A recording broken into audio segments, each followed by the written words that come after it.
Jared Poland, FroKnowsPhoto.com, and it's sort of a super secret project video, but it's playing off of the assignment number 1, which so many of you guys put up sample images for.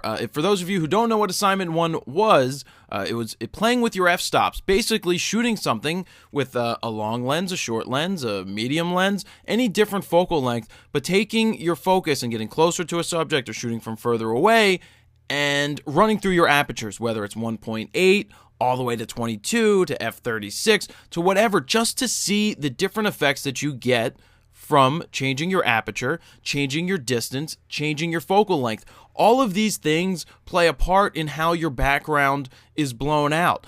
If you're really close to a subject with say a long lens, you zoom in, you fill the frame. In this case, pretty similar to, this was shot with a 35 1.8, but they got close to this mug and photographed the mug at 1.8. Look at how the background is blown out. If they got even closer and say photograph just the mug even tighter, the background would be even more blown out. So what I'd like you guys to do is take a look just through the, not that one, but take a look at different samples that are through here. You'll see different angles. This is what happens when you get closer to your subject opposed to being further away. The background doesn't get as compressed. So keep in mind that focal length, how the distance to the subject, and then the distance from the subject to the background, that's all going to affect how your basically how your background is blown out or not blown out. Sometimes you may want to have your background more in focus. So you want to have a subject in the background in focus, 2 different lengths. Well, f22, you see Mario, and Luigi, and I always forget what this little guy thing is in the background, but you could just see, shot at 18 millimeters with a kit lens, I believe this was, you could just see that Mario's in focus, Luigi is even in focus, and so is one of those Goombas. What are they called? Boombas? I don't even remember what those mushroom guys are called, but yeah, so just look at all these different examples, different samples. You're going to see that some people shot closer, some people shot further away. Even somebody shot with a fisheye lens, and with the fisheye lens, it looked pretty much the same at 3.5 as it did at f22. And the reason being is if you're far away with a wider angle lens, there's almost infinite focus.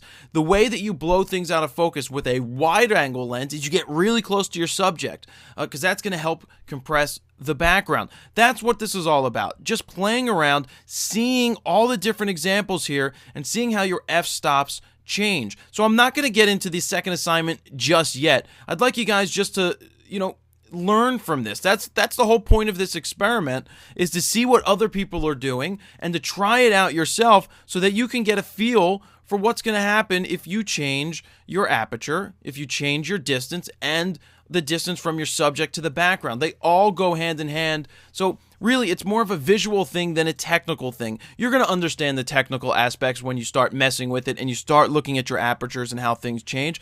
But I just want you to look at it in a practical sense and see it, legitimately see it and try it for yourself, because I feel the best way to learn is to actually shoot the pictures, try these assignments out, and just do it and see it, because when you see it, then it tends to stick in, better than just sitting there and reading a technical book that says at f4 the distance from this to this.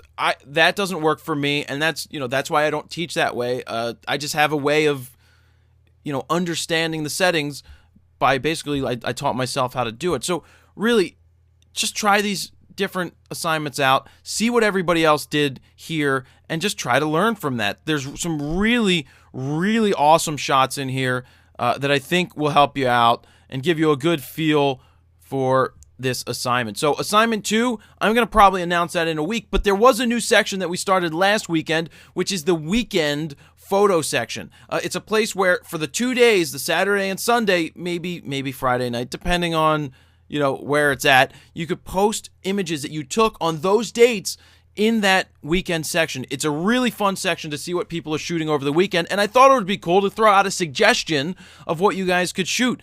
Let's see some animals. Let's see your pets, your birds, your cats, your dogs, your spiders, your snakes, your lizards.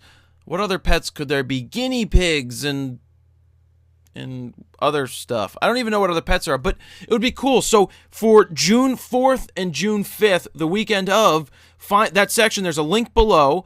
You will be able to get right to that section and post your images of your pets, your animals, in the 4th and 5th. Now, if you shoot other things, that's fine. This is just a suggestion. I'd still want to see what everybody's shooting over the weekend. I know that I'll be shooting The Roots on Saturday and some other bands. I'm not sure who's going to be there. I know Edward Sharp, Esperanza Spalding will be there, and a bunch of different rappers. That guy who sings Yellow and Black, I don't remember his name, but that's what I'll be shooting that weekend. So I'll be sure to post a picture there too. So yeah, definitely. Let's see what it's like. Follow the link below. Great job on the assignment, guys.